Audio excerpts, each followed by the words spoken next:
Well, inflation figures are out. Never mind the fact that it's for July and it may not capture what you're going through right now. But this is very important for economic planning. And even if you're not a fan of the term inflation, I tell you that it is affecting you every day. So what do we make of the latest inflation figures put out by the Nigeria Bureau of Statistics? What does it mean for you? How does this reflect on government's performance? What does government need to do to ensure that we bring it down even more? Well, joining us on the show to walk through all of those issues is Mr. Paul Alaje, Chief Economist, SPM Professionals. Good morning, Mr. Alaje. Good morning, and thank you so much for having me. We want to dive into the inflation figures right away. But just before we dive into that, there's another C we need to dive into, and that is the issue with the presidential jets. 3 presidential jets, French court giving a ruling, essentially seizing those jets. And for a lot of Nigerians, they're wondering, how did we get here? A deal between Ogun State, a Chinese company, 2007. Fast forward to 2007, that's the Benga Daniel administration. Fast forward to 2015, that's Ibikule Amoso administration. It was cancelled, saying that the only thing they had done for that free trade zone was a perimeter fence. And the government said, well, we're cancelling this. And the Chinese company now goes around the world, and eventually they get a court ruling in France, seizing our 3 presidential jets on routine maintenance. By the way, it is said that we have 10, right? And a lot of them have challenges, as you know. So what do you see about this, particularly as an economist? Because there's a legal angle and there's also the business agreement angle. So the first thing I'll say, thank you for having me. The first thing I'll say to this is how we respect contracts. We have not heard from the government side, Ogun State side, official statement, if it's in the public domain. Well, maybe it has not been fully digested. But what seems to be common over time is that ease of doing business is affected. And this has implication on investment. If truly an agreement was signed, were there timelines? Because Chinese nationals are very clever set of people. They will not get into investing in a nation without buying time, without buying, what do you call it now, priority for themselves. So what seems to be missing with Nigerian authority, especially at the subnational, I know we're trying to improve this at national level, at the federal level, I beg your pardon, is negotiation. People sign just because they want something to be attributed to their tenure or to their time or to their term in office without necessarily looking at how are we going to see this through. So when the new administration comes and perhaps is not in the books, the former administration is not, it needs a good book, say no, this thing is not working, let's leave. So we really don't know what percentage is Chinese company need to bring to Nigeria and what percentage should Ogun State contribute. We don't have those information just yet. And that is why I think federal government, because right now federal government is in the mix. When they discuss Nigeria among Committee of Nations, they will not say, oh, Ogun versus, in fact, this may become an international, it may become a diplomatic issue between Nigeria and China. Yeah. So it's important for us first to mitigate this from happening next time. And it may get to a point where even though we understand that states are partially independent to a large extent, and this is why having states completely independent is an issue. Because some governors may just sign some agreement, another governor comes, cancels it. When issue will happen, I'm not sure most state governors will service their jet. But Chinese companies say, hey, wait a minute, we have committed resources into your country. Now, we may hear that truly what they have built is fence. Do we know if the equipment are already on Nigerian soil? The equipment they want to use for the free trade area, do we know if they are on Nigerian soil already? And if what they have done is just fence, they do it right then.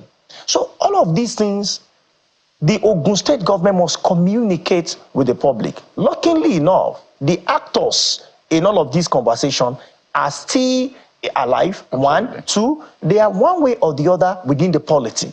So it's important for the 3 individuals, the current governor, the immediate past governor, and the governor that signed the agreement, they need to come together. It's important for them to have this conversation and perhaps throw more light so that Nigerians will understand what is really happening. Regarding the jet of Mr. President, it's a routine presidential jet, presidential vice president, of presidential, whether it's a president, vice president, or whosoever in the presidency. Well, regarding the jet, is a national asset.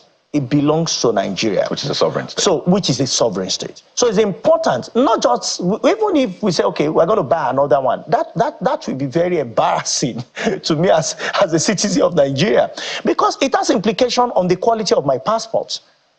Many people don't know Ogun State around the world, but everybody knows Nigeria. Nigeria is owning a company, right, and the company took Nigeria to court, and Nigeria's jet. That is the information in international media. You know, so we need to do everything possible. First, because of our national pride, right, get those jets back in Nigeria after they have, of course, been properly serviced, whether it's for the president or it's for anybody in Nigeria. They are our representative. Right. Ogun State, we need to revisit whatever agreement they have. If they need to go to court, which I think is a noble thing to do, it's better they go to court and say, we have cancelled and it's within the term of the agreement that we have. I believe lawyers will help us to do justice to that. They gave different reasons. They said they were not appropriately served and all of that. But as they say, they shouldn't play with Nigerians when it comes to their presidential jets. This is not the time for all of that. But while we see how that plays out, let's talk about the big one. That's inflation figures. And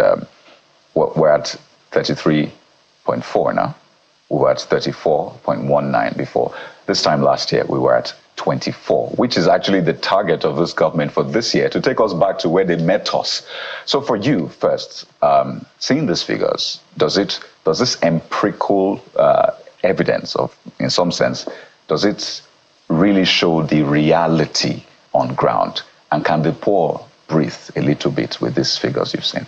Well, this figure, honestly, it's a very, very difficult figure to defend right now, because when you look at what people experience in July, incidentally, we monitor prices of goods and services, most of which are captured by the National Bureau of Statistics.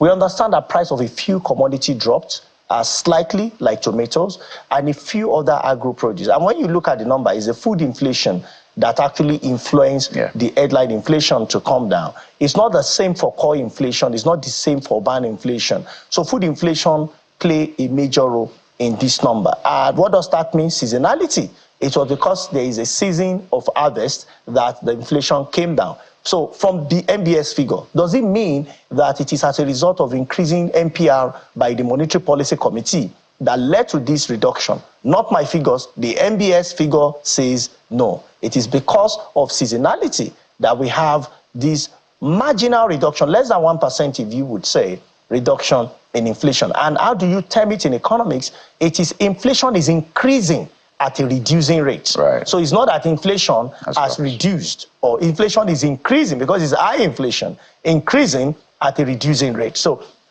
does it meet expectation of the people's reality? The truth is that no. Perhaps it is too marginal to impact on people. Inflation generally around the world should be between 2 to 3%. When you have more than 3% inflation, I'm sorry, you are dealing with a crisis in your hand. Now for Nigeria, because we're a third world country and we're a developing nation, or some people will say less developed nation, inflation is manageably around 6 to 9%. Right. What you don't want to have is a double-digit inflation. Unfortunately, since the third quarter of 2015 till date, we have to cope with double-digit inflation, not just in its 10s, not in his 20s, now in his 30s, which of course is really crazy and very disturbing. So you said third quarter of 2015. Till date. So does that say something about the APC government? Because the facts are there. The APC government came in around that time, and that's what we've been seeing from there. But there's a politics angle, which of course affects the governance. But let's throw this over to Lagos now. Jeffrey, and over to you guys. Mr. Elijah, good to see you. Let's begin to, I know you talked about it's marginal, it's less than 1%, but for the first time in a long while, we have seen a reduction, permit me to use that word, for the generality of the populace on this one. So can you point to some of the key drivers? I know you mentioned the fear about season and all of that, but other key drivers, if you may want to add it, and whether this can be sustained, or this is just a quick one-off. What exactly is going on here? Because as an average Nigerian, a lot of people will say, look, things are still high, cost of living is still high, so how does that bother me with these numbers? Well, there are a number of drivers that we need to look at. We want to look at the impact of the exchange rate. We may want to look at the impact of devaluation. We may want to look at what central bank is doing, which of course is good, but unfortunately, why it has not achieved results. If time permit me, I will tell you why over the last, if you like, 4 years, or if you want to extend it 8 years, we kept devaluing Naira. I mean, we kept increasing MPR rather than inflation, even not just MPR, even CRR, rather than inflation come down. Inflation has maintained a particular height. It has continued to increase. So why have we not been able to curtail inflation? So this is what I would say. There are several parameters. In fact, inflation, generally speaking, for elementary economics, or those who perhaps are undergrads and maybe at MBAs, they will tell you that inflation has two types, which is cost push and demand pull. What many will not learn until they get to a particular level in economics is that inflation, the way it has two types, it also has two kinds. We have monetary and non-monetary inflation. When you talk of monetary inflation, there are two major drivers, among others, not just two, but two major. Now you have high inflation as a result of monetary component when your country prints currency.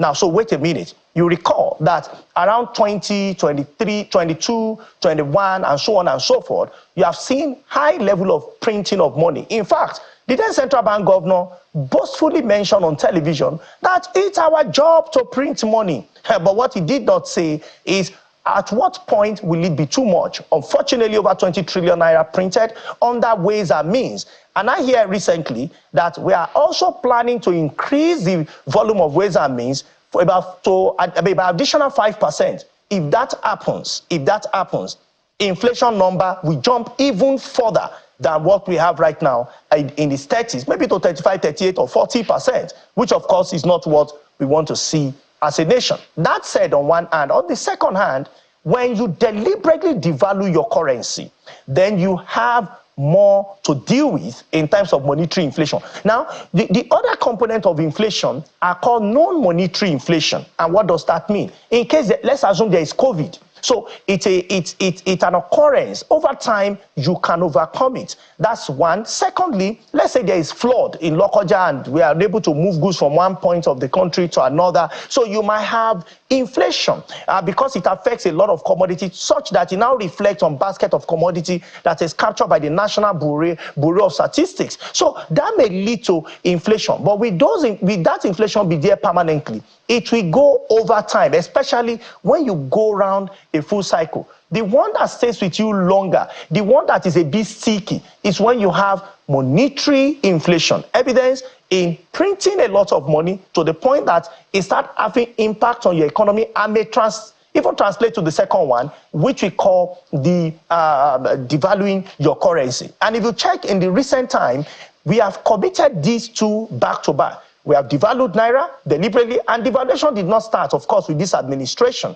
I can tell you that between 2015 to 2024, more than 16 times we have technically devalued, adjusted the figure. Right now, we have left it to float. And I tell you that we need to be very wary of flotation. Sounds good, economic theory, sounds sweet, classical theory. But let's look at literature and look at countries that have practiced the same policy. I remember just after war, Germany had a different currency apart from Deutschmark, and the currency was left to flow. I tell you, Germany, the same Germany that we know in Europe, was faced with more difficult inflationary pressure that we are seeing in Nigeria today. At the end of the day, even Germany abandoned the entire currency, started a new currency, but with some solution. And this solution is what we need to bear in mind as a nation. First, outlaw deficit. Unfortunately, check.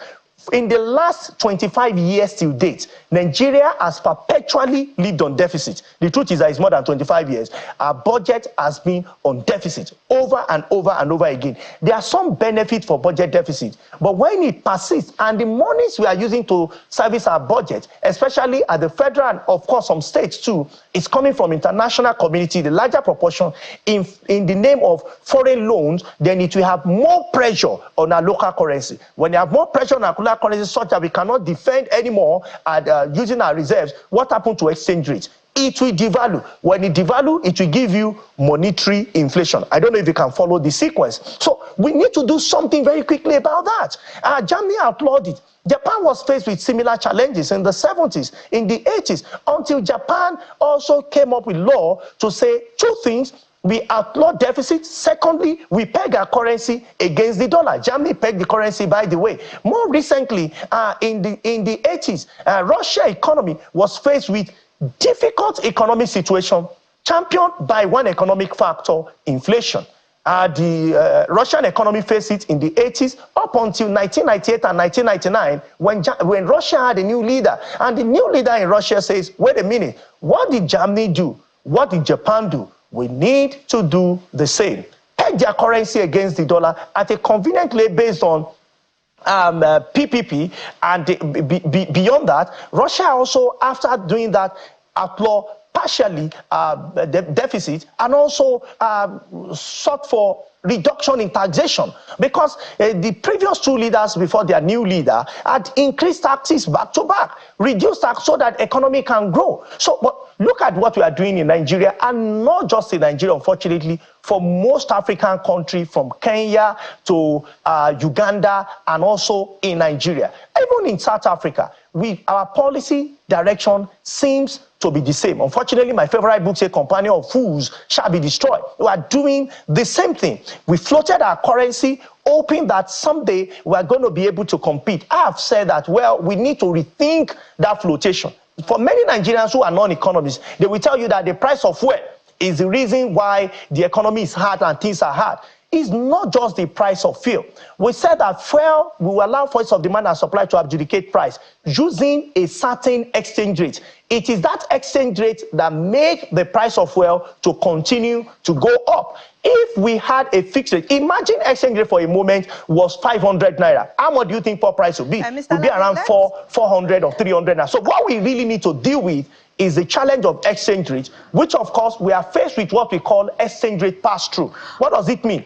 If the value of other currencies appreciates, or the dollar becomes better, other currency we are importing from appreciate. And once it's appreciate and ours is depreciating, we're going to feel the all right, so since we're talking now, Mr. Laje, since we're talking now about importation and how it's going to affect exchange rates, and of course the resultant will be on inflation figures, let's talk about the federal government's duty waiver for some food items and the window. Of course, the Nigeria Customs Service has already started implementation of that. So what effect in terms of being positive will it have on the next figures we should be expecting from the NBS in terms of inflation rate? How will this even affect the figures? Maybe to drop it significantly, because you've said that this drop is not as significant as it should be. Well, three things. When you import anything, including food, you are going to have food to eat. In the 70s, we knew India as ship-to-eat nation. They were shipping to feed themselves. Today, India realized that we cannot continue like this. That is why India came out as a country of example, country who did not depend on import of food to feed their teeming population. There's no way they would have been able to sustain that. So first thing you see is you have the food. We are going to have food in our homes. We are going to have food in our table, but with a condition. I will come back to those conditions. Number two of the three effects is that we're going to put pressure on exchange rate again. Just what I explained before you asked me this question. Because whether we're importing from Republic of Benin, or we are importing from China, or we are importing from Taiwan, anywhere we are bringing the food from, they don't use Naira as their local currency. They also don't have a vote where Naira is kept. So perhaps we're going to buy those local currency, or we're going to buy the US dollars to import this food. It will put pressure. When it put pressure, unfortunately, even if you buy the food cheap this time, what will it be in a year time? That's the second condition. The third condition is that we will tell farmers in those nations, it's a good day for you. Keep farming while ours are kept in their homes, are kept in IDPs. So it will give us momentary solution.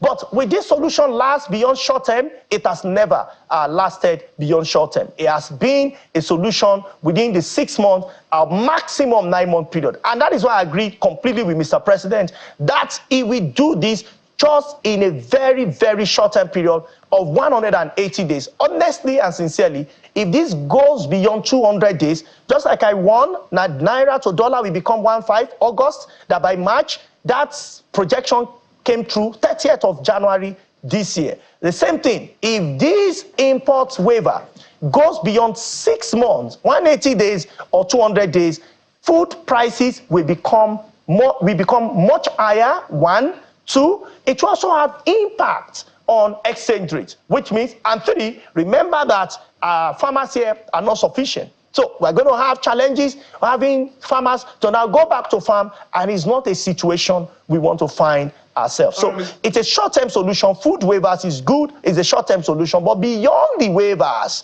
beyond all the waivers we might be giving, what is important is that there are things we should have sufficiency on. One of those many things Nigeria should have sufficiency on is food that we can produce on our soil, which includes maize, which includes rice, which includes beans, and many other things that should not have been imported in the first instance. But it's an emergency situation. And in an emergency situation, you might need to plug that device, maybe they call it oxygen. My medical friends, we know that. But that does not mean that if you want to live consistently and you want to go to work, you carry that device on your nose and be going around. So this is an emergency situation that we have in find of food, but we cannot permanently. All right, Mr. Alaji, I want to stay with what you raised an important point, saying that this waiver, because we're importing, is going to put a lot of pressure, yet again, or additional pressure on our FX that is not, we don't have enough vote for it. Maybe you speak to that as well, because we also know what oil and gas does to the FX demand in the country.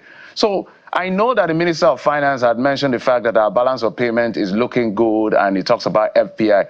Do we have votes to even be able to manage this short-term measure we are putting in place, just in case this pressure kicks in faster than we expect? Because sometimes these things, you don't know, you can only dictate the beginning. You don't know how it will happen in the middle or towards the end. And it's a good advice you've given that it should not be extended beyond 6 months. Well, yes.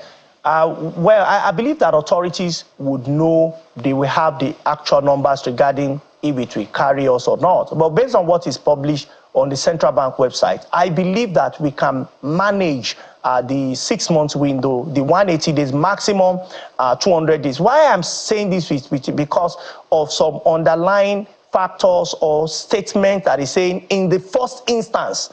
Does it mean that there will be a second instance? I don't think we should consider second instance.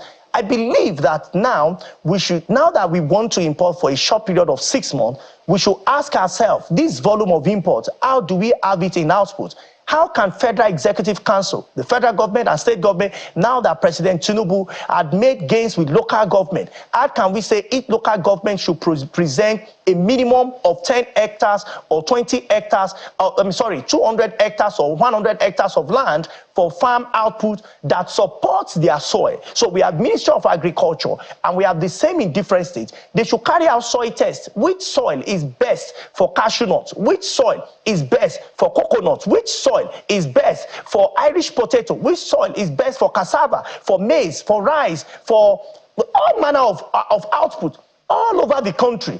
That is where the support will go. When local government is having their support, what proportion of that money is going into plantation? It's gone are the days where we say, just stay in front of your house, throw a seed of corn, straw it, it will grow over time. No. Nations that want to have independence in food import will be coordinated, because in Nigeria we seem to have that coordination failure in agriculture and even in manufacturing. Will be coordinated. We will identify for them who will offtake their output. Is very important. We need to have centralized storage in different states, not just in 6 states or 7 states, in different states.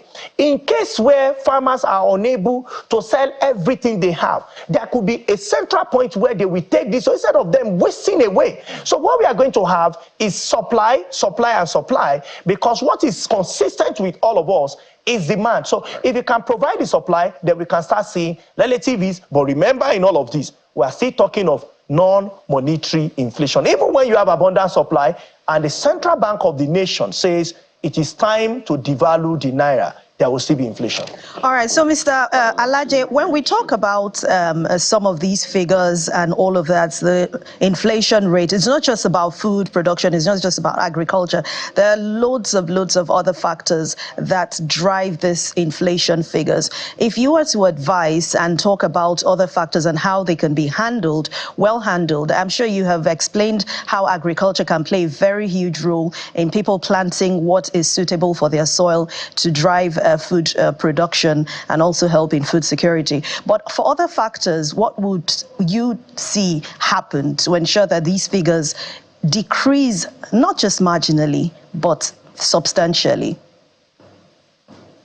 Okay, so for me, I believe that within 9 months, we can actually have end some of the crisis, not completely, but some of the crisis we are going through in Nigeria. I strongly believe we can, and that will start, of course, with being purposeful with agro. From agro, how do we connect our farms to the market carefully and successfully, connect the same to industry, and also be very, very purposeful when it comes to the ease to liberalize export.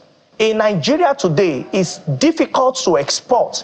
And if it is difficult to export, how would you say you want to earn hard currency? So that component of manufacturing and agriculture as well as export is what the overall economy, the real economy or the real sector we need to deal with. I know that government is doing some things with Manufacturer Association of Nigeria, but how soon some of the meetings and some of the engagement we pay off, well, it's a different conversation entirely. So agriculture, organize and plan, then manufacturing should be deepened beyond what we are doing now. Now, for monetary, which of course, when you look at every economy, the goal is stability. For me, the central bank have continued to increase interest rates, hoping that this will curtail inflation. Unfortunately, it has not. Why? Because of the term sterilization. Sterilization is a central bank term around the world. So, but what we do when we raise interest rates, so or we increase CRR, some of the monies are withdrawn. That supply of money is withdrawn to reduce supply while demand remains the same. Right. So, but instead of having that consistently, the monies find their way back into the overall economy. If not, how do you explain continuous money supply? Even though we claim we are withdrawing from the economy, it does not align, it does not agree. One way that finds its way back is through ways and means, through several intervention programs that we are running. So if we want to run a system, a market system, it's better we do it completely. If we want to run a planned economy, then we should declare that what we want to run is a planned economy. It should not be a confusion of some sort, because if you want to support A on one side and we are bringing elements of B, then unfortunately you are not going to see it. Yeah, President Tinubu has mentioned massive infrastructure rollout all around the nation. There's still some delays because I've seen some activity, to be fair and to be sincere, of some construction and infrastructure going on. But the quantum of this, when you compare that to need, is still very low, is still very slow, and we need to do more to double up all of this energy. When you talk about sterilization, the sterilization Nigerians also need is sterilizing corruption as well, because we see that our budget performance over the past years just been, 10% or thereabouts. So it's worrisome. Not just budget 10%. In fact, most of the projection in the budget in the last 25 years, we've not met that. We have not met that. Exactly. Inflation projection was not met. Exchange rate projection. In subsequent budget, we always increase the value of exchange, especially in the last 8 years. Exactly. We always increase. An inflation figure was never met. So it's important to also deal with those issues of corruption, so we can ensure that at least what we earn, yes, it's not as much as we want it to be, but what we earn is used appropriately. Let's wind down on this point, because I was looking at the contributors to inflation. And while food always takes all of the shine, you see some others that are waiting to start taking the shine. I see communication, as at this time, is doing 0.23 compared to food that is doing 17%. But you know that the telcos have been saying that we need to increase the rates, but they've been held back. But still, obviously, they're trying to get by, so maybe they're reducing quality or they're not able to run. So I shudder to think, what happens there when communication says we can't take this anymore, we have to increase prices? I see health, again, health is taking 1%, But you see hospitals saying that we're on band A, so we need to increase what we charge. So I don't want to say I'm worried, but I shudder to think, so when all of these other contributors say, well, we can't take this anymore, we need to increase prices, what will happen then? Is there something we can do to go ahead of time to ensure that we don't get to that point? We still have inflation, but if these guys increase, only God knows where we'll be. Now, well, I remember that when the power conversation, one international organization had advised Nigeria to remove support or subsidy on energy, on electricity. Yeah. And I warned that please don't do it, because what you want us to do in terms of austerity program, we don't have a structure to sustain it. Right. And I tweeted it was on my Twitter, my X page, that please don't follow this advice. If you do it, the inflation of Nigeria will sporadically jump. And that was exactly what happened. So when this happened, now, we want to make calls using most of the major telecom network. We're having challenges, we're having issues, because most of their tower, their BTS run on diesel. Yeah. They are running, and they also live within this same economy. Everything is increasing. Their staff want more salaries. We have passed minimum wage, who is going to give to their staff the same thing, because, of course, mobility of labor. If you say you don't pay them, they go to another sector. And it's going to have impact on us. Remember that telecom sector especially is not one with which you can train people overnight. People have acquired skills over time, and we cannot pay them. Then they will go, even if they don't stay in Nigeria, even if it's not in Nigeria, they will go abroad to get better paying jobs. So here is it. It's important we know that when we adjust energy costs, be it PMS, be it diesel, be it electricity, it will have sporadic effect on the entire economy, on the entire sector. That is why I would advise government, before you increase any other thing, or you say you want anything to be liberalized, we need to answer this question. What kind of economy do we want to run? Do we want to run a pure market system, right, or we want to run partial market system, or we want to run a planned So the government is not clear on those things? We are not clear, actually, on what we want to do. Quite a number of things to still raise, really, but we have to anchor at this point. I think it's enough for us to chew on and ensure that we at least do right by the people of our nation. But it's been a very expository conversation with you this morning, talking through the latest inflation figures. Who knows where we'll be in the coming month? Don't project. I know you've been doing well as a prophet of late. Mr. Paul Alaje, Chief Economist, SPM Professionals, thank you for your time. Thank you so much for having me. We'll take a moment now. When we return our attention to the petroleum industry. What is happening there? It's a big one. Don't forget, Port Harcourt Refinery is meant to be up early August. I'm quoting the NNPCL head. But this is past mid-August. So where are we with that and other issues around, vandalism and all of that? Stay with us right here on the Morning Break. We'll find out.